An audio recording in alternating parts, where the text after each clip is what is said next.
do we have anyone on the phone line this morning?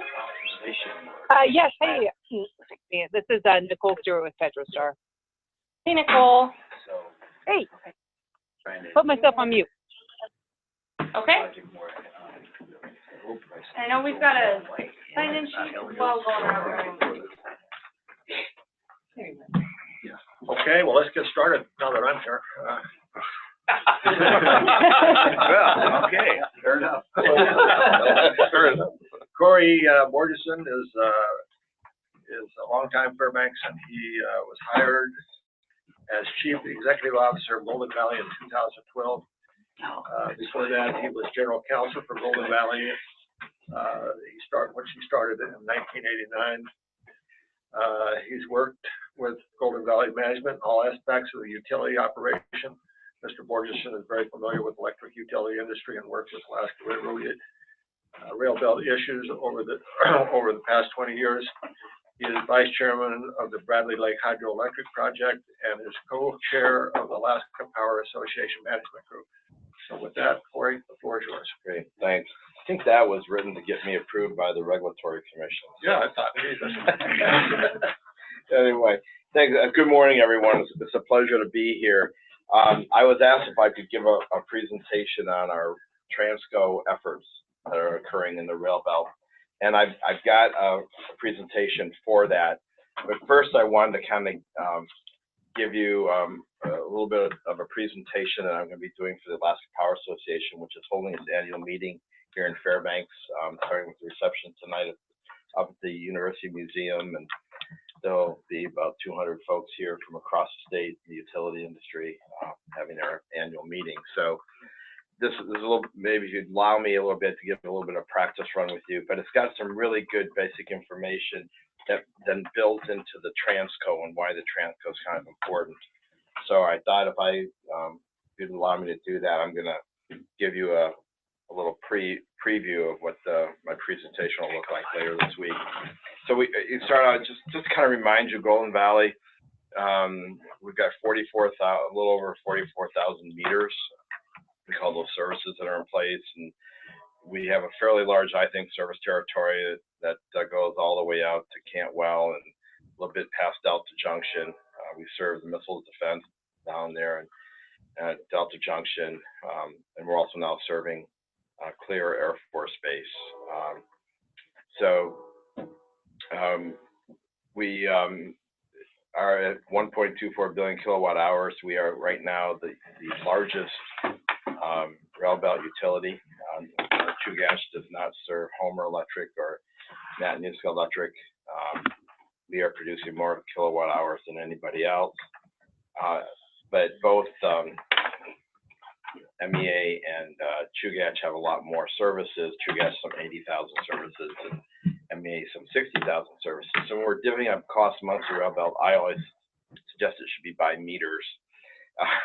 Because we're third largest, they all think we should pay the most because we sell the most kilowatt hours. So on a day like today, we're probably producing about 140 to 145 megawatts right now as we sit. We have a capacity of 381 megawatt generation with our generation units. We talk a little bit about where our power comes from. You've maybe all seen the screen before, but you can see that 2016, 2017 hasn't changed very much. We must have had a windier year in 2016 as we did in 2017. The natural gas, which makes up in 2017, 30% of our generation is what we buy from the Anchorage utilities because they generate with natural gas. We do not have the ability to generate with natural gas at this point. Always looking for that. Coal was down a little bit. It was up in 2016 because Healy 2 was running. 2017, Healy's been under some work, and so there's less coal production. So these are all of our generating plants, and I don't know how to get rid of that bar down at the bottom. But you know, maybe we'll just move down a little bit further. But Healy Unit 1 and 2 our picture up and to the left. Unit 2 is the big one. Unit 1 is the one in the forefront. The Fairbanks unit there, 41 megawatts of oil, is Zender. It's in our backyard, right there off of Illinois Street. We have the North Pole expansion plant to the right, which was built in 2005. The North Pole frame 7 down bottom to the left, two 60 megawatt frame 7s that run on high sulfur diesel, ultra low sulfur diesel, and we can talk about what they're going to be running on in the future. And then we have a very small plant in Delta that does not run very often, but it is there in case we need it because of problems with transmission lines. And let's see. One click and then your keyboard should work. One click here. There we go. But we also purchase power. We buy all the power that Aurora Energy can make. That's the plant down on First Avenue, 25 megawatts. That in average about 25, but on a typical good day, we get 29 megawatts from them. They've really done a good job of maintaining that plant and trying to tweak it and make it work better, and so it's worked out really well. We buy power from Chugach, ML, Municipal Light and Power, Matanuska Electric, and Homer Electric even. You'll see that a little bit later. That's a picture of the Chugach MLP South Central Power Plant. MLP has a 1/3 interest in that plant, and Chugach has a 2/3 interest. We buy power from our SNAP producers. I think we were a pioneer in this area, where we have members from Golden Valley contribute extra money on their bill. And we produce and we distribute that once a year to those folks who put renewable energy systems on their homes or businesses. A significant increase in SNAP producers here in the last year. We've like doubled. We were around 100 and we've gotten to the 200 mark. And we're number 200 producers. Yeah, and we're just under, Gary probably knows better than I do, we're not quite a megawatt yet of power from our SNAP producers. But yeah, but it's pretty impressive, I'll tell you, and it's still working pretty well. We collect about $30,000 a year from other members of Golden Valley, divvy that up amongst 199 producers to help defray some of the higher costs of the renewable energy, which has dropped significantly. Golden Valley also has a share of the Bradley Lake Hydro that is out off the Homer Spit, that's where I describe it. That is undergoing an expansion called the Battle Creek Diversion, where they're going to divert water from Battle Creek. That's a $45 million project that Golden Valley's kind of held off on participating in, but we can get in with 1 year's notice at any time. And then Alaska Environmental Power is 2 megawatts of wind down in Delta Junction. We buy all of their power, and that's where that stands at this point. Wanted to kind of go, but here's what I really wanted you to see so we can talk about the TRANSCO in the next presentation. The Alaska Railbelt in the 1970s shows that Fairbanks was not connected to the rest of the Railbelt. It's hard to believe that the Alaska Intertie, which connects the two, was put in service in the early 1980s. So prior to that, we were totally dependent in Golden Valley, producing all of our own power. You can see the transmission lines went from Healy. That plant was put in the 1960s, and then all the way to Delta Junction. So anyway, that's where we were, 48 years ago. And in the 1980s, the Alaska Intertie was built, and we entered into the Alaska Intertie Agreement. The Alaska Intertie is owned by the Alaska Energy Authority, but all the costs are borne by the two utilities that use it, and that's Golden Valley and Matanuska Electric. We divvy up by the amount of kilowatt hours we send over it. We paid 94% of the cost of the Intertie, and MEA pays 6%. But So it sounds like kilowatt miles in a way.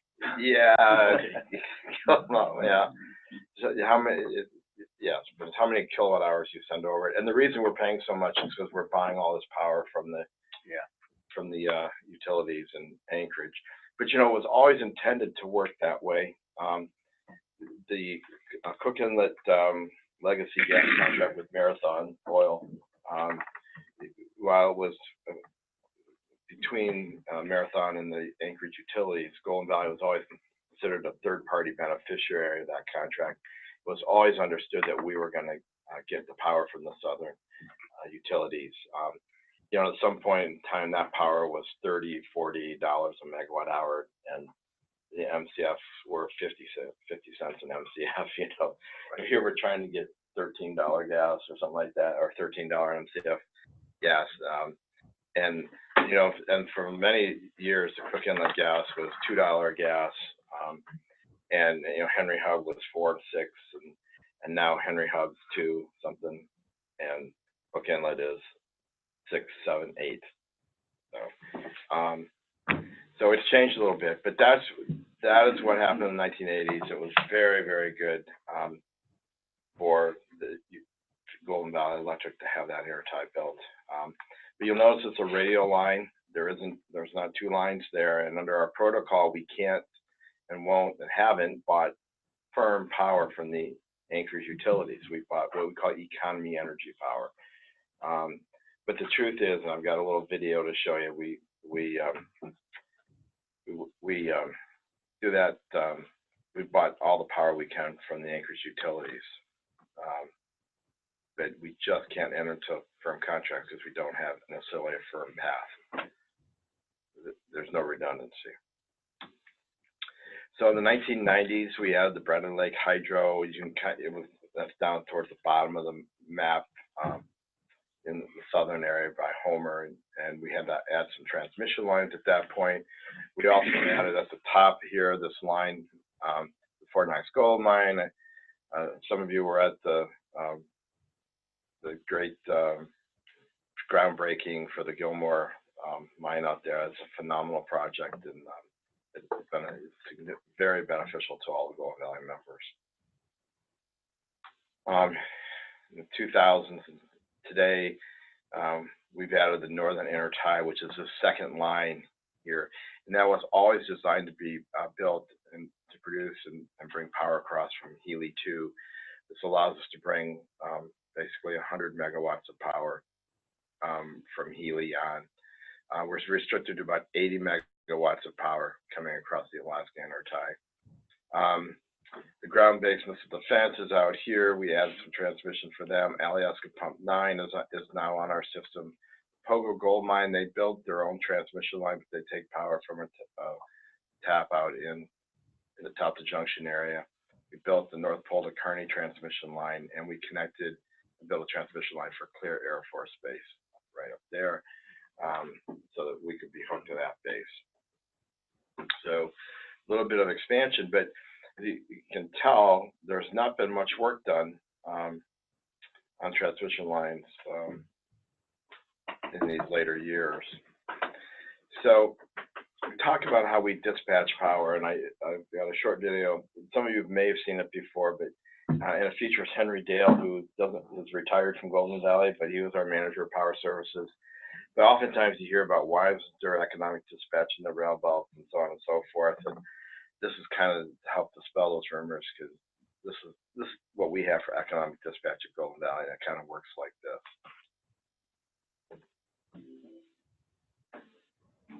Go ahead, admit it. When it's time to fill up your car or truck, you go to the station with the lowest price, even if you have to go out of your way to get there. At GVEA, we do the same thing when we produce and purchase power. We go out of our way to find the lowest cost power and the cheapest fuel for our power plants. We always buy or produce the least expensive power we can get, and that means savings on your electric bill. My name's Henry Dale. I'm the Power Systems Manager here at Golden Valley Electric. My job is to figure out which units we need to run to make the most economical power for our members. GVEA GVEA has 9 different power sources it can draw from. The dispatchers take as much power as they can get from the least expensive sources. On a typical day like today, we're trying to get as much economy as we can out of Anchorage. We get a good price on the natural gas. Okay, Chairman. We're looking for some more power. You got any available?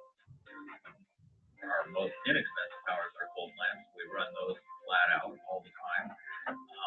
Then to balance things out, we use our Bradley water for the year, so we use the right amount of water for the day, and then the rest is oil water.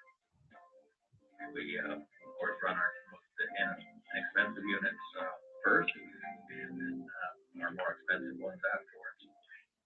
But Golden Valley doesn't have enough cheap power available, so it has to burn oil, and that's expensive. You can see that we're running a little under, just under $10,000 an hour in our fuel costs generation. When you're spending that kind of money on fuel, it's important to make every bit count.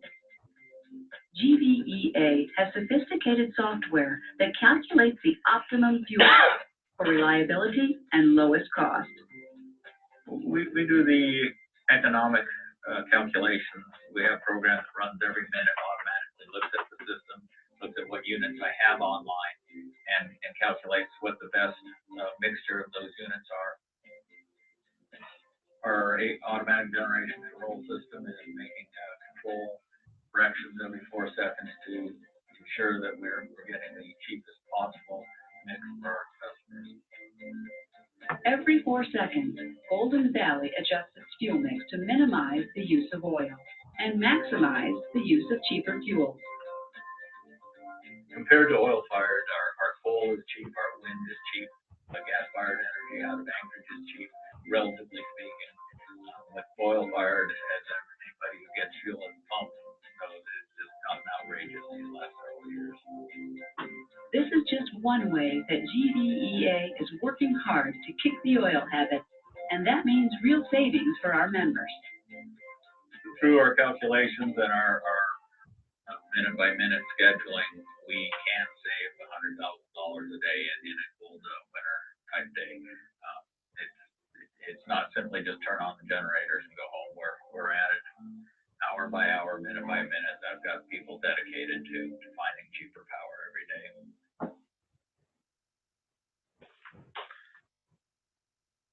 So when we look at our county energy purchases from 2017 that we report on our the Rural Utility Services Form 12 that we have to, because we're borrowers from RUS. You can see that the largest amount of kilowatt hours was purchased from Anchorage Municipal Light and Power, and it cost us $26 million for that power. Aurora Energy at the top is coal plant down here, and Chugach Electric really doesn't have a lot of power to sell at this point since they shut down their Beluga plant. But you can see we've Alaska Energy Authority. There is the Bradley Lake power that we buy. Anyway, what this kind of demonstrates is at the end of a year, we kind of take a look, and Matt Newskis is away at the bottom there with the power that we bought from MEA, and we didn't buy any power in 2017 from Homer, but we did in 2016. What you find is that, like we talked about there, that every day looking ahead, we're looking to see who's got the cheapest power, and we're dispatching, we're buying it, we're negotiating the cheapest power possible. And so basically $56 million of our power wasn't produced from our own power plants because it would have been more expensive. We purchased the least cost power available. Now, I'll be candid, I showed this video and the slide to the Regulatory Commission here recently. New Commissioner Anthony Scott, Mr. Borgeson, there's not economic dispatch in the Railbelt. And we continue to get a lecture that we need to have a more sophisticated economic dispatch. And, I couldn't resist arguing with him. And it's already, it's a surprise. You know, you all have heard the efficient market concept in our stock markets. You know, the more information, the more transparency is, the more efficient the market is. And I said, we have an ability to have a more efficient market and a better economic dispatch. You're kind of like, you know, calling up, in that video, by the way, when Jeremiah was calling up Chugach looking for more power, we only really could buy from Chugach. MLP didn't have their new 2A plant. Homer didn't have their generation, and MEA didn't have their generation. So there was just Chugach to call. It's gotten more complex now. We've got everyone else to call. I joked, could you please put your prices on Craigslist? But there is automatic dispatch systems that are in place, and dynamic scheduling that's available that isn't manual like you see by making a phone call for a purchase. It would dispatch all the Railbelt generation just like you saw how we do it with our own generation, and then kind of call in the Anchorage power. So there is an ability for the Railbelt utilities to fine-tune their economic dispatch. You'll sometimes hear the study that AEA did. I call it the Burlingame study, like 2013. It came out and said if we had true economic dispatch, the Railbelt utilities could save $100 million a year. And I strongly suggest it's not accurate. They made an assumption that there was no economy energy purchases because we have this policy of not having firm power. So they say, okay, so we have a base case where there's no purchasing between Fairbanks and Anchorage. So now we build another transmission line. Now we can have the power being shared. Now they'll save $100 million. But the truth is, every day we're bringing, have been, Healy 2 has been undergoing work, has been 60, 70, 80 megawatts a day. So their base case really didn't reflect actual practices that's going on. How does firm power work? Well, the firm power would say we have to take it or pay for it or take it. And when I got to Golden Valley, I said, why don't we have a firm contract? It's always like, you understand your businesses, if you are a long-term supplier or purchaser, you get a better deal.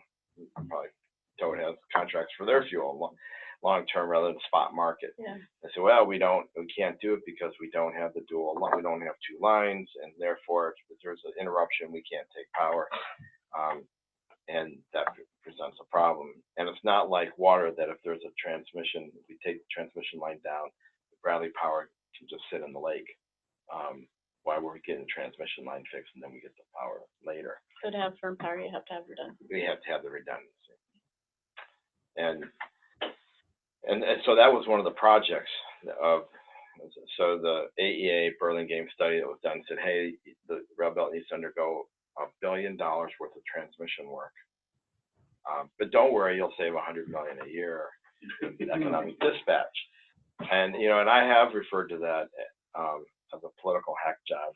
It was a way of trying to get the utilities to agree to pay for the transmission that would have allowed the Montana Dam project to go forward.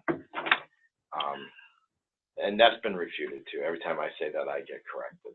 So I'll correct myself. But anyway, that's kind of what I wanted to kind of show you, because it's really then. Yeah. So on that firm, you can't negotiate a contract where there's a force majeure kind of provision in there on the firm power. I think we can. You would think so. And whether they give us a cheaper rate because they know that goes down or what have you. And the truth is the cook inlet gas has gotten to be much more expensive. And oil prices have dropped since this was done. I think if you looked, could see the faded gasoline prices there in the $4 there. But anyway, yeah. So John, it's a good question, and I always kind of coming in new to Golden Valley, I thought, well, that doesn't make sense. We should have a firm contract that's got some off-road things like that. but the dispatch tells me, well, you wouldn't get that much of a difference in the price. Yeah, that may be. So, and then The pennies add up. tenths of a cent. add up.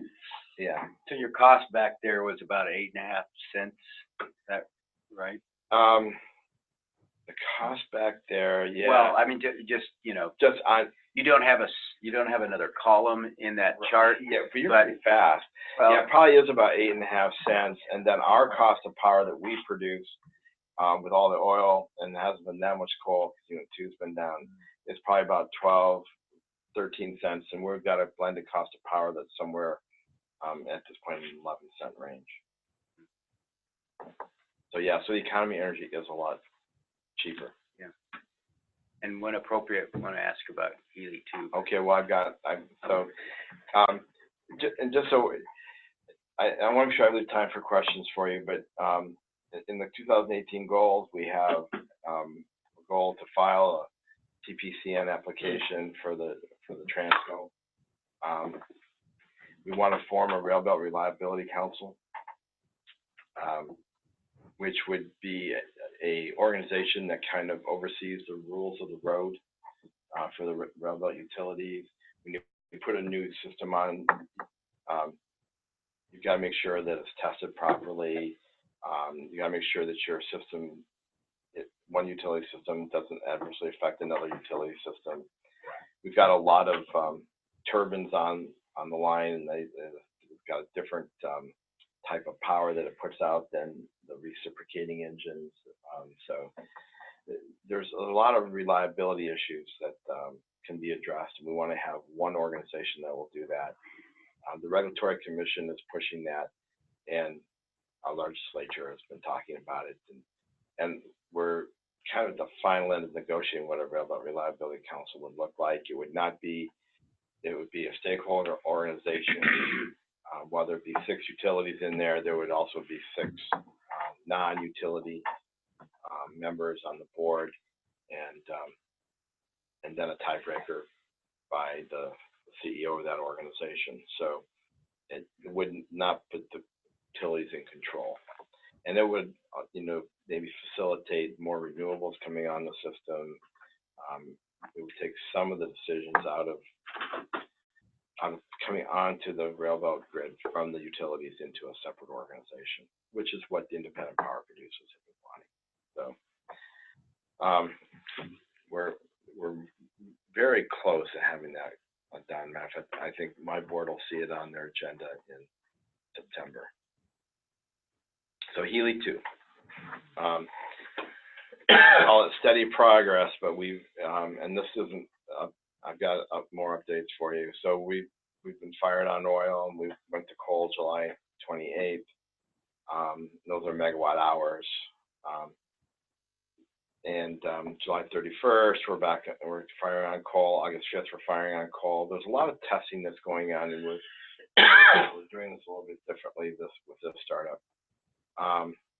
And yesterday, Healy 2 got up to producing 55 megawatts an hour. That's a lot of megawatt hours. What we're doing is we're bringing it up in the morning on coal. So if everything went well, it came up this morning about 6:30 a.m. on coal, and they run it on coal all day till about 7, 8 o'clock at night. They do all the testing. They run it at different speeds because they got to tune it up. They got the right balance of air and fuel mix, and making sure that the emissions are within our permits and everything like that. They run it at different levels.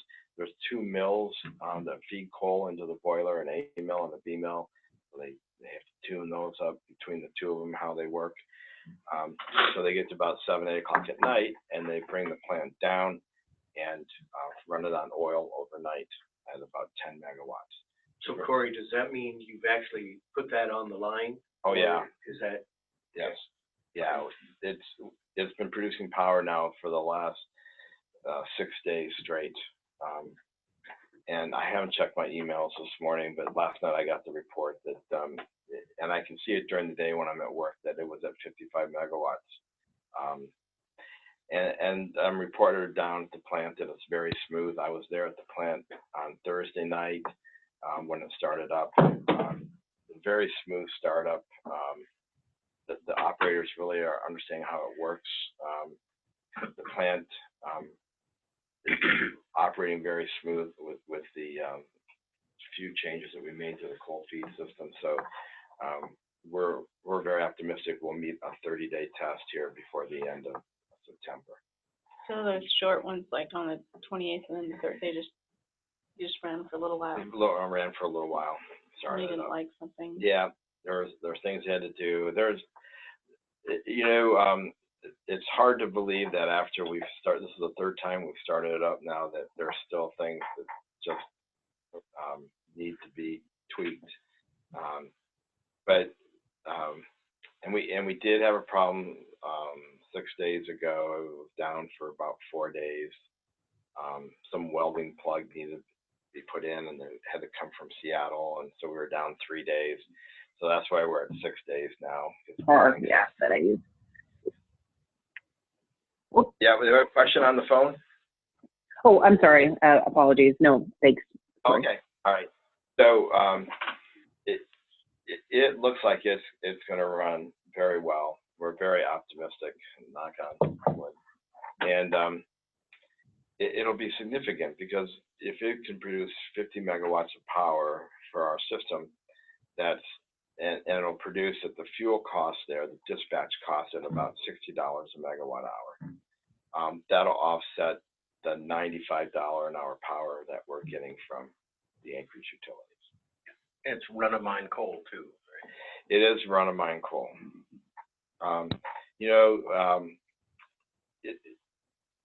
It is run-of-mine. Usability wants us to take a lot of their fines. They have a lot of fines they need us to burn up, and so we're mixing the fines in.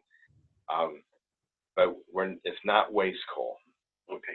We've originally the plant was supposed to run on waste coal, and during some of those testing periods, they were actually putting rocks in with coal to mimic waste coal, and we've abandoned that. Okay. But so 50 megawatts of power, which is like a third of what we're producing today, will, instead of being $95 a megawatt hour, will be $60 a megawatt hour. It'll be a big savings. Huge for this community. It will. Folks looking at potential new power acquisitions, big deal. Can you talk a little bit about then just employees? You mentioned that your manager and feeling more comfortable. Are the rest of the employees feeling, how they feeling? Because we hear the rumor mill, and well, of course we are. They're in our community. They're in Healy. As you might imagine, a plant that's had 2 explosions, employees are very concerned. We've had a number of meetings. There was one meeting I had all the board members come down, express our commitment to having and operating a safe plant. We've got a weekly meeting, all hands meeting at Healy, where everyone has a chance to voice their concerns and issues.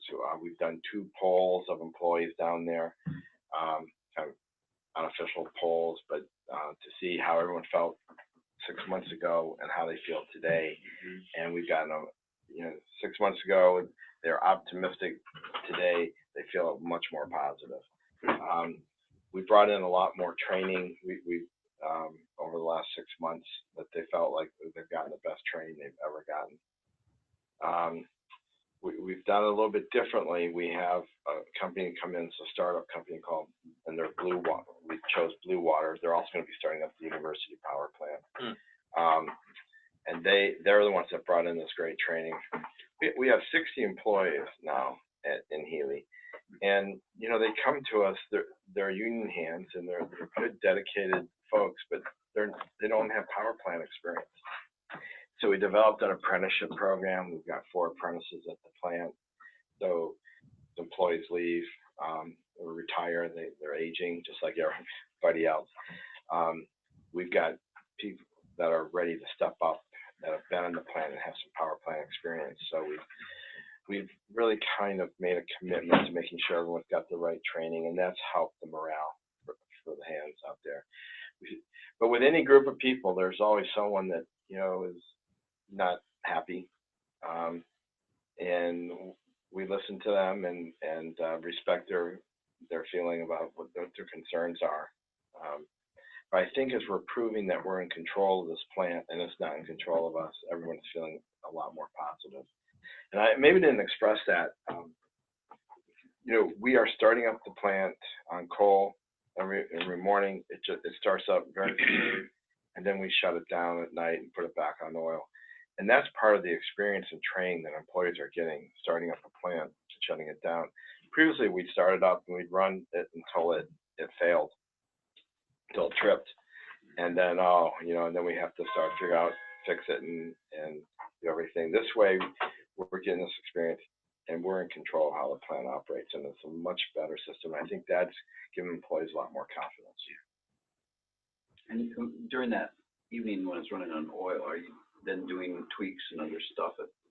They are doing tweaks and they're doing maintenance that they can do when the coal feed system that's not operating at that point in time. The boiler is hot though all the time, so they don't have, when you have to shut down the boiler, it takes a day for it to cool down enough to go and do work on it or something else like that. And then you just can't warm it, up fast. You've got to warm it up slow. And so they want to make sure the boiler is always kept warm and in place. And now we're keeping the turbine spinning constantly. So the turbine's been spinning now for days, 6 days straight. How much oil is that taking to make? Too much. Yeah. 60,000 gallons a day. Wow. I heard. How much? 60,000. 50. It's a lot of trucks. Yeah, 120,000 gallons. Do you have a pipeline coming in? No, it's all trucks. So that's that update, and just some of you, we do have a solar project that's going in. That's our artist rendering, and you can see it from Van Horn Road. But also, if you go on our website, we have a webcam on the progress, and the first row of solar panels that's closest to the Wilson substation there is going up. So we're excited about that. All right, so now I've got another presentation for you. It's shorter, but it directly discusses the Railbelt TRANSCO effort. So if I can escape out of this.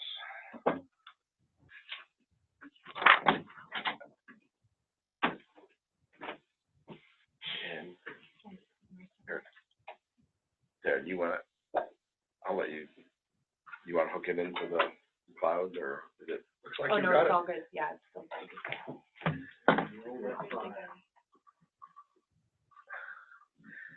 Okay, so this is Fedco Energy for All Alaskans, today's date. So again, really appreciate starting to talk about the TRANSCO. This TRANSCO is been an effort that's been ongoing for a long time. I guess no idea before its time. And I've told the folks from American Transmission Companies, this is like herding cats. They're going to have a graduate degree in that. But you've got all the utilities below that have been in the rail belt that are working on this TRANSCO effort. So you saw the transmission lines from the presentation, and you know that, and you've heard the report that there's maybe up to $1 billion worth of transmission projects that have to happen. In the past, we would go to the legislature. We have some legislators here to get that money. And the realistic situation is funding is not going to be available. It's going to have to be borne by the Railbelt ratepayers. But we also believe that with a better transmission system, we're going to have a more efficient, more economic dispatch of the Railbelt. There is some benefits that will occur there. And we're going to try to make sure that we can match up projects that have a good payback so that there's not true cost and there's available there. So we talk about why we need to do this, and we've already talked about our diverse electricity. By the way, the newest plant in the Railbelt is White and Power's 2A plant, which has the best heat rate of any plant out there. MLP's got some really cheap gas because they've got their own gas well, and then they bought one of the conical wells fields from with Chugach Electric. So they're able to get some cheaper gas as well. Although, What are they down to? Yeah. well, you know, it's hard to tell. We're scouring their reports to the Regulatory Commission, but it's somewhere around $5-6 gas. If you got a 6,000 heat rate and you got $5 gas, you'd have a $30 megawatt power. So, what they buy from Hillcorp, they're close to $8, and they do buy some gas from Hillcorp. So when they're selling us power, they want to use their $8 gas. So, of course, and I don't blame them. Just wait till they want to buy power from Healy too. So anyway, so we talk about effectively sharing generation, economic dispatch. But in order to do that, you've got to have a robust, well done transmission system, like a transmission line, crucial to advancing economic dispatch. And, you know, I'll tell you, amongst the Railbelt utilities, and everyone's got a little bit of difference of opinion, which is a chicken and egg game. Which should come first? The economic dispatch, the independent system operator, the unified system operator, the power pool, or should TRANSCO come? So we kind of say, okay, they gotta come at the same time. It's kind of the compromise we're getting to. But everyone's got different ideas. You know, to put it in perspective, municipal light and power and MEA have pretty good sized loads and very little transmission line because they got very compact service territories. Chugach, Golden Valley, Homer, Golden Valley is a little bit better place because we have a big load, but we have a lot of transmission lines. So when we go to a TRANSCO company where we all pay the same cost share for access to the road system, so to speak, the transmission system, MLP and MEA kind of get a bigger cost for transmission. But the truth is, MLP wants to use the transmission lines because they want to sell their excess power. And so does MEA. It's like if you don't, no reason to be a car company if you don't have a highway. Right. So anyway, that's kind of the overview. So we talk about TRANSCO. We think it'll ensure the most cost-effective units are maximized. To share backup power, we have this requirement for spin that we have to have units online, so in case something drops or falls off, we don't go dark, and that the system keeps going. So now we can share spin. We balance intermittent renewable energy. Golden Valley made a very significant attempt to buy Fire Island 2 wind from Siri. And the cost of transmission and the cost of regulation became so great, trying to negotiate that with Anchorage Utilities. Even Siri said they didn't blame us for not going any further with the project. What is the cost of regulation? Well, they wanted about $50 to $60 a megawatt hour to regulate it. Siri wind was $60, so now you got $120, and then you had like $24 for transmission. So it was coming, what should be, the cost of the power is $60, and we'll take that every day. We think if we have a transmission company, a TRANSCO in place, we'll be able to get that renewable energy source there. How much would that cut off of the additional 90 or so? Well, there's a regulation cost to wind, no doubt, and if that's 40 megawatts, and then the TRANSCO system doesn't matter where your kilowatt hours are coming from, they get to go on the highway because you're paying for it. That TRANSCO cost would cost. So it bring the wind maybe to $100 a megawatt hour. Is the regulation cost simply the charge that RCA imposes? No, the regulation cost is the cost of having generation online to react to the wind going up and down. And the truth is, what we really do if we worked on this, Doug, is we would build a battery in the Anchorage area that could regulate the wind. Another BESS. With a lithium-ion batteries that can really be utilized for regulation of wind. The batteries, the NICA batteries that we have, they won't last if we if we run it like So will it be as big as BESS or bigger? it wouldn't have to be as big as BESS. Okay. The BESS tested out for 5 minutes at 47 megawatts, and the wind isn't that big. So yeah. I'm not sure of the terminology, but now we have 6 independent producers that have to have spinning reserve to back up wind or solar or hydro. If we're all connected with the TRANSCO, we wouldn't need 6 backup regulating generators. That's correct.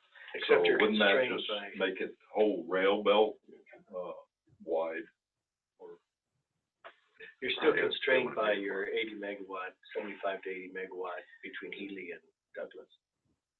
Yeah, but we won't be bringing anywhere close to that kind of power between Healy and Douglas with the Healy 2 running. I mean, the power that when Healy 2 starts running, we're going to be bringing our 11 megawatts that we generally get from Bradley, and maybe 10 megawatts of economy energy, and that's it. So those transmission lines are not going to be used as much. So there'd be plenty of room to do that. And if I can kind of get back to your point, you're absolutely right. You know, Siri proposed installing 20 more megawatts of wind. So if you go up when it's really blowing, we get 20 megawatts from the wind, Fire Island 2 wind. But there's a 30% capacity factor. So it's really 6 megawatts of power.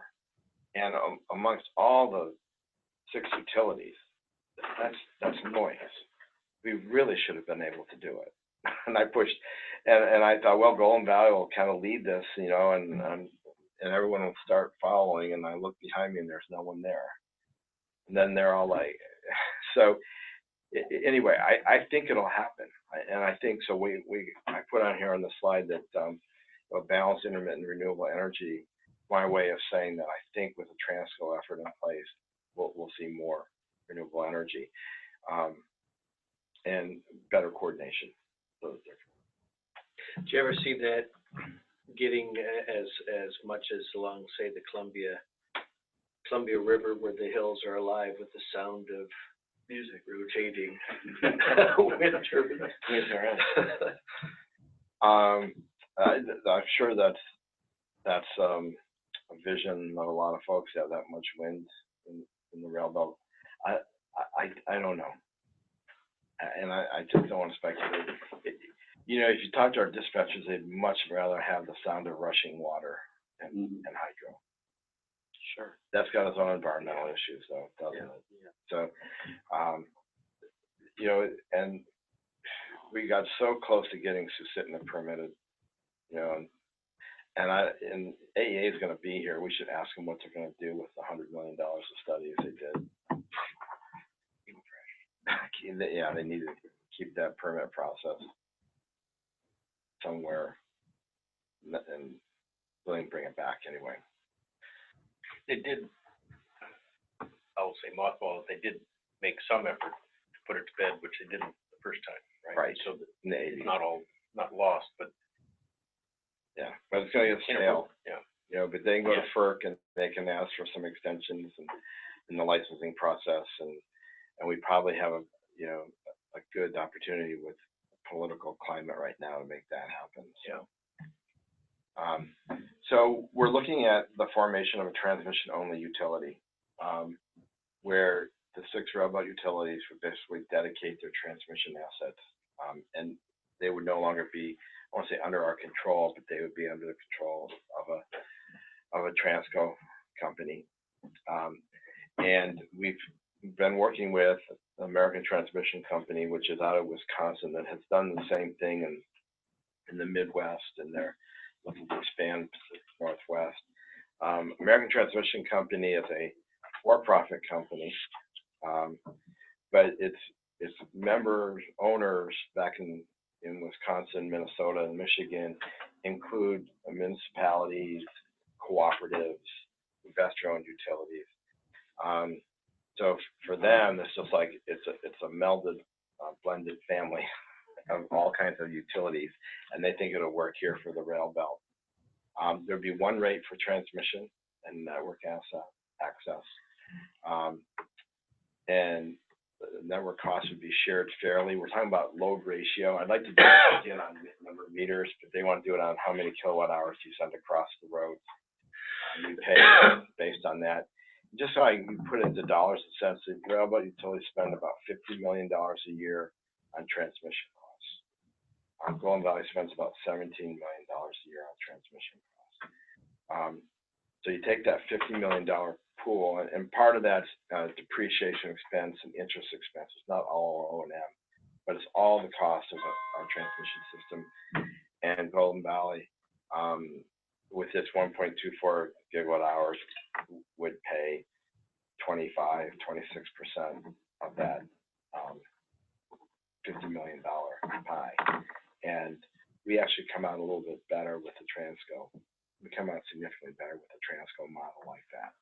But I would say, hey, we pay this much each year, and our share, and it doesn't matter where our power comes from, whether it's Fire Island or whether it's Delta Junction.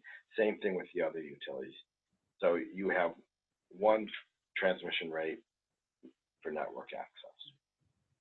One toll instead of a whole bunch of. Yeah, and instead of the pancaking rates that you see when you go from one system to another, and they all want to charge you transmission rates. And I may have missed this, but is there a redundancy, or would there be a redundancy requirement in the intertie? Yes. And well, they would work on and consider, you know, what are the benefits of having a redundant, and does there a business case, business model for it? How would economic dispatch be improved having the redundant system? And we have a need for redundant systems up in the southern part of the state. You know, the legislature gave money for the Railbelt transmission work, the Railbelt Energy Fund. Golden Valley used its share for the northern intertie and built the northern intertie in the 1990s. The southern intertie never got done because it was always anticipated we needed to beef up the transmission lines for the Bradley Lake Hydro Project through Anchorage and down into Douglas. So that southern intertie never got built. And actually it was that 30, 40, millions of dollars that was left that got swept into and used to start the permitting of the Susitna Bradley Susitna Hydro Project. So, so there's a lot of transmission work that needs to be done in the southern area. That would allow us better access to our Bradley power. Sometimes we can't get our Bradley hydro when we would be optimal for us. We always get all of our water over the course of the year, but we don't always get it at the best time. Well, if that's the power of bringing in a private corporation to manage it, they bring their money and not reliant on the state. Yes. So back in the days when I helped to matchmake y'all, we were also talking about making the redundancy a loop so that you connect Delta with Anchorage.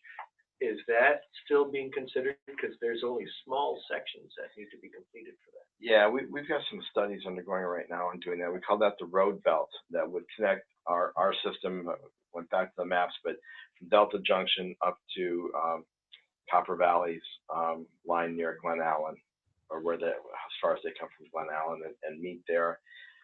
And then you'd have to go and close in between Glen Allen and Anchorage as well.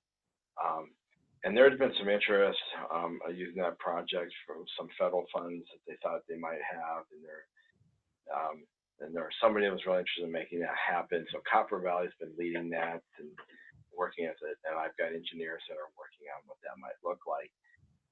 But in the Trump administration, there's been some false starts on this, and somebody that was really championing it sent the wrong email to somebody, and he's gone. Yeah. So that is yes, being considered. And one other spin on that is we're trying to tell the military mission has been so critical and important that this road belt would basically give a lot of protection to missile defense and the redundant. So we're trying to find military missile defense funding for it. Well, isn't one of the fundamental problems though that there just would be that much, at least initially, that much power across that line? Yeah. There, itself. It's reliability and redundancy. I mean, I support it. I think, to me, as conceptually, it seems like a really great thing to have. And it seems like it would be one of those deals that would open up other possibilities. But right now, the economics are tough, right? Yeah, absolutely. Jim? Cory, I'm assuming you've modeled for Golden Valley what the effects of TRANSCO would be. It would lower our transmission costs. Any idea? Well, yeah, somewhere around $4 to $5 million a year. There's some horse trading that's going on.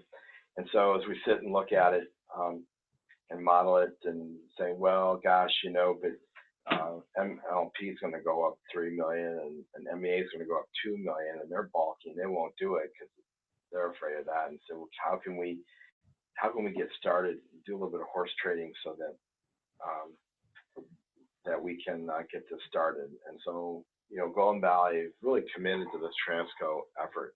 And so we're looking, and our savings might not be that much to begin with.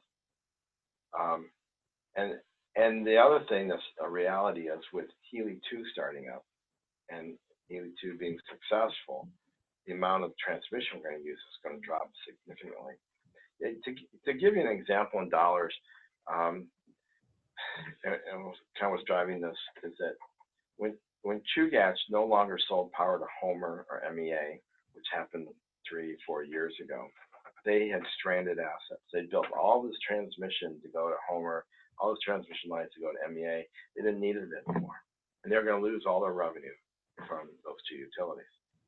So they went through 3 rate cases, and so guess who's picked up the cost of their transmission? Yes, we have. And so our transmission costs have gone from $1.5 million a year to $5-6 million a year. And so whenever we bring and that's because Chugach says, hey, we've got so much cost for our transmission and only so many kilowatt hours going through it, going about, you got to pay a bigger share. And we fought the rate case, but it was, it was going to happen. And that's how it works. You got to pay your share of the cost of a system you use. And Chugach did decommission some of their lines. No, they didn't. And we argued that we shouldn't be paying for the transmission out to Beluga. And they said, oh, no. And the commission said, no, you're going to have to pay for that. Because, well, they might start the plants. They're not decommissioned at Beluga. I don't think utilities ever decommission a power plant. Anyway, so, but the truth is, when we stop bringing 80 megawatts across the transmission lines and only bring 20, our revenue to Chugach is going to drop big time. And also, if we are bringing that little line over for the Alaska intertie, where we pay now 94% and MEA pays 6%, that's going to change. And MEA is going to have to pay maybe up to 50% of the cost of that Alaska intertie. And that's the horse trade rub. Yeah, and so I'm saying, look, the world's going to change. You guys are going to have to understand that, and let's make this work, and we'll smooth it out a little bit, ease it in for everybody. But let's get this TRANSCO in place. We need to have a system and where we can build new transmission, where there's funding available, where there's an organization. Really, we haven't built new transmission since 1995, 1998 when we did the Northern Intertie. There was a small transmission line that the Homer got some money from the legislature for. They built maybe 10 years ago. No one's building transmission because it's a hard payback. So it's kind of like our highways, right? So the roads get bumpy, and there's potholes, and the way stations don't look very good anymore. Those are substations. But anyway, the world may be changing again later on this year. Yeah. Okay. So anyway, that's why we're looking at this. So what we've done in the progress, we've worked on what the governance would look like. It's going to be, the TRANSCO is like the mall developer, or it's going to be a utility organization, and American Transmission Company in particular spent a lot of time with stakeholders, and is REAP okay with that? Is independent power producers okay with that? They're not going to put money and invest in transmission lines. They have an interest in making sure they have access to them, but they're not interested in being the developer. So I think they're okay with the TRANSCO being a utility organization. That's why the Railbelt Reliability Council, that's going to make sure they have access to these transmission systems, are in place, is important to them. So that's a little bit the governance dynamics there. We talked about utilities. We maybe call this TRANSCO a paper TRANSCO. There's not going to be a lot of employees, maybe 2, 3, maybe as many as 5. Most of the work done by the TRANSCO will be done by the utility staff that are really competent and capable of doing it. And so instance, we'll continue to do the work on our transmission line. It'll just be scheduled through the TRANSCO. The Railbelt reliability standards have all been adopted by all 6 utilities now. The Regulatory Commission has been holding some hearings on them, and they will be administered by the Railbelt Reliability Council. The TRANSCO, all assets 69 kV and above will be considered transmission assets. Siri would like the underwater sea cables that are 36 kV to be included. And Chugach is like, absolutely not. Those, they didn't bury them properly. There's problems with them. We're not going to take over responsibility when they fail. And I've just kind of stepped back on that fight. But that's what we've decided is the 69 kV lines and above would be considered transmission. Our battery is a transmission asset. So if we have to do a controls upgrade or do any work on our battery here, everybody would chip in and everybody would pay for it. And that battery's provided such service to the entire rail belt, they all should be paying for it. It shouldn't just be us. So we talked about having an initial cost allocation. I think we've just about gotten that agreed to. There'd be a tariff structure, return on equity. Part of the rub for some of the utilities is American Transmission Company is a for-profit company. And they want a return on their investment, and we can get that down to a 10% range. But like, and nonprofit electric cooperatives, we've been able to borrow from RUS at 3.5%. And even if you go out for bonding, interest rates go up 5, 6%. We have to have a tier requirement, basically. So our true costs and our rates have to reflect something higher than our interest rate. But the 10% of some seem kind of steep. And that is still kind of a little bit of a sticking point. Yeah, we had a substantial agreement, but the utilities are still looking at that and seeing if it's worth it. Open access transmission tariff, that means anybody can hook in if they meet the rules. We've talked about technical and professional services, who's going to do, which utilities can do what, who's going to do the HR function, who's going to do the PR function, who's going to do the accounting function. Each utility is stepping up again because we don't want to spend, we don't need to have an HR officer. Fairly small. The amount of equity, American Transmission Company, they're really looking to invest money. They've got money to invest. They want to earn a return on their money. So we're saying, well, yeah, you can put in equity, but we also want to borrow money because you can borrow it cheaper. So that brings a blended cost of a project maybe down 7%. The equity's at 10, and the borrowing's at 3 or 4, and it's not as bad as it sounds, but it's still being modeled. The problem in the Railbelt, executive leadership, who's going to do? Who's going to be the initial CEO, COO, CFO? And so positions maybe combined in the startup phase. Who can do this? So I think Eric Meyer deserves it after all the time. Eric Meyer is the developer, but he lives in Wisconsin. He's got a family and kids, and but they've got a lot committed to this. They might loan him to the project. Yeah, that's a discussion. Others Others are not, trusting of American Transmission Company. They're for-profit, and but ATC has done a phenomenal job at trying to get this together. So I think we need them. You said this would be managed by a board? Yeah. Six one from utilities. each utility, and then six. No, that's a Railbelt Reliability Council. The TRANSCO was just the 6 utilities, and ATC. So how would the 6 at-large members of the Railbelt Reliability Council be selected? The plan is under the agreement is that ultimately they would be selected and approved, I think, by the Regulatory Commission. They need to be qualified. In other words, they've got to have experience. It's not it's not special interest groups, but we're including Alaska Energy Authority as having a seat, but they own the transmission line. So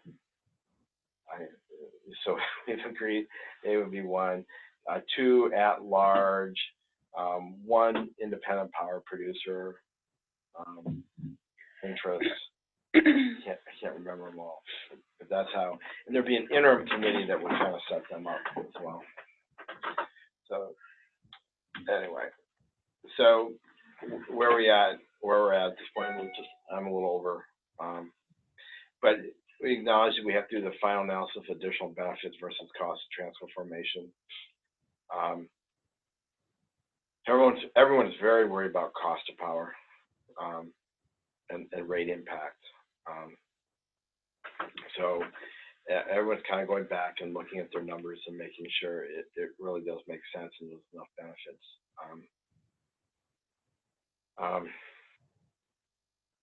Governance structure is something. We've always said that the TRANSCO will be regulated by and subject to RCA regulation. In other words, whatever rates they want to set, the RCA will have the ability to take a look at. So that is there, and also the coordination between the Railbelt Reliability Council. They too would probably have a right to approve any projects that the TRANSCO would have to do. And that's kind of the model in the lower 48, where ATC operates. They've got to go to the regulatory commissions there if they want to do a project and get approval, and they also have to go to MISO, Mid-Continent Independent System Operator, and get approvals as well. So I think we got a timeline, and that's it. I mean, we really think, and we've been telling the regulatory commission that we're going to get this done. There might be a quarter slippage, but we'd like to in the last quarter here, which we're almost in. Almost there. October, November, December. This thing's almost done. Yeah. The substantial agreement is pretty good. Yeah. Yeah. Yeah. So there's a lot of pressure from the regulatory commission. A lot of pressure. If you don't get this done before the next legislative session gets in place, the legislature is going to make you do it. And we get that. And we get called down to the Energy Committee, the House Energy Committee. Some of you know how that works. And we get woodshedded. Sometimes it can be frustrating because I really truly believe that the utilities really do have economic dispatch. By the way, I just showed what we buy from all the other utilities, but MEA is buying from MLMP and Chugach. Chugach is buying from MLMP, and MLMP is buying from Chugach. We always run the cheapest generator in the Railbelt. It can be a more efficient system, I agree, but there is economic dispatch going on, regardless of what Commissioner Scott said. You're not starting at zero. We're not starting at zero. Right. The benefits aren't starting at zero. Yeah. So what's your guess? You say their study said you could save $100 million a year. 20? 7 to 30 million. That's system-wide. System-wide. Yeah, it wouldn't be Golden Valley. There's savings to be had. And, you know, then the question is how much does an organization cost? You know, there is a state-developed organization in Texas, ERCOT, which stands for Electric Reliability Council of Texas. And they mandated in Texas legislature that the utilities would be economic dispatch by independent, by ERCOT, and that all the planning would be ERCOT and all the approvals would be this ERCOT. But if you look up, Google the budget for ERCOT for 2018, it's $226 million a year. And that was to manage the utilities in Texas. Now that's a big system. You know, Alaska won't be anything close to that. So, well, 10% is $26 million. We really need to make sure we're making the right steps here. Well, the legislature isn't looking at ERCOT anymore, are they? Oh, But they're looking to, the proposal is ERCOT light. yes, it was ERCOT like, but that's why we had all those meetings and brought ATC in it, because it provided a much better model. I agree with you on that. So that's the TRANSCO you're going to hear more about. I truly believe it'll happen. There might be a utility that doesn't join right away, but we've been telling this whole thing to the Regulatory Commission, and Is that they want to see MLP it. or? It could be MLP. You know, I will tell you too. What's complicated things now is the sale of MLP to Chugach Electric,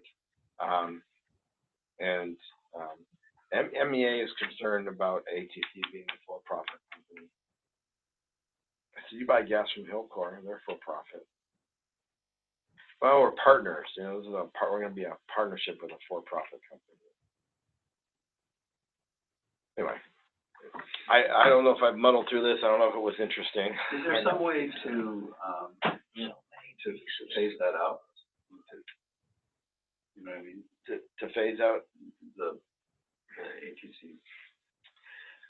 You know, that could be, and it might be, there'll be a TRANSCO that doesn't have ATC in it. I think they bring enough value. Certainly I agree with, you know, initially, but I mean, if there's a concern about that structure, the for-profit issue, is there some way to? You know, once they're an investor, they're going to be an investor, and then they're going to want to be a part of the organization. They're going to bring money in. So I think it would be hard. I've asked them, can you form a nonprofit subsidiary or something? You know, really, the TRANSCO would be an LLC corporation. Every member belongs under their own, and it all flows through to them in their own tax status. So whatever we get revenue from that would not be taxable, because Golden Valley is not for profit. But if you have an entity that's part of it and they're taxable, then they pay taxes on what they get, on their returns they get. So I don't see it as problematic as some of the other utilities. All right. Yeah, everyone's got to run. I'm sorry. No, it just thought occurs to me, however. Oh, yeah. As we speak of all this efficiency, Is that right?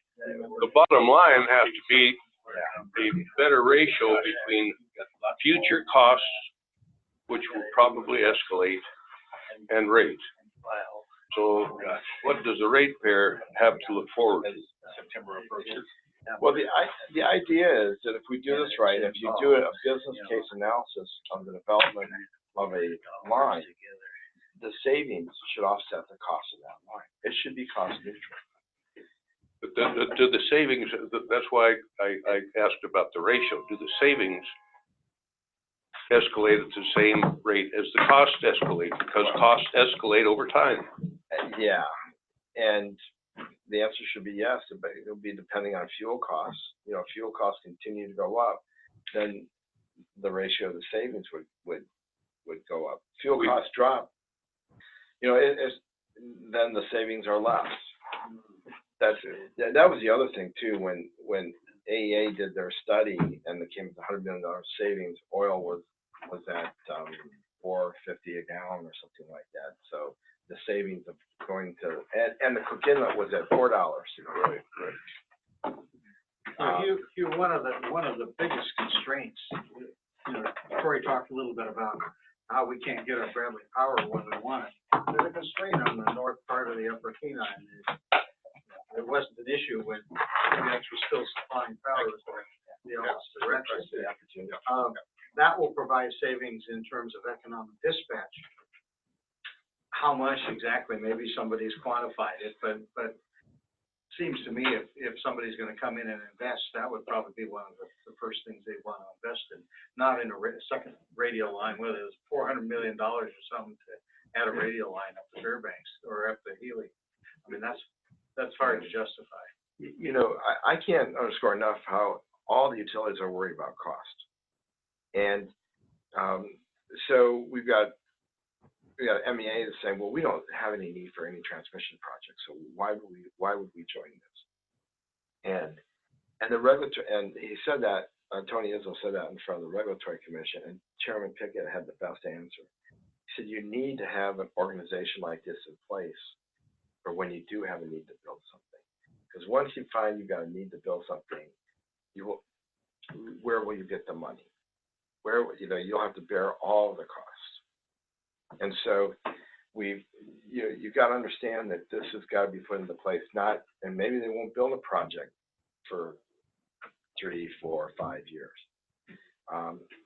But it's got to be in place so that we've got the resources and ability to build this infrastructure so that industry can work. If we want to, Rick was here, we want to provide 50, 60 megawatts of power to his mine. We've got to have the transmission lines to do it. And we'll need to buy power from the south. If Clear Air Force Base comes on with the missiles, the LIDAR system, and they need 30 megawatts like they're talking, we need to have a vibrant transmission system to make sure we get the power across cheaply. If the world never changed, we wouldn't do this. Well, there's no question about, you're on the right track because of efficiencies, and efficiencies always relate to lowering costs. But as we look at things, the escalation of those costs, sometimes they're bothersome because, as you say, you don't really know at this present time what your fuel costs are going to be. Yeah, it's all model. Yeah, thanks a lot. Yeah. Good presentation, Cory. Good. Thank you very much.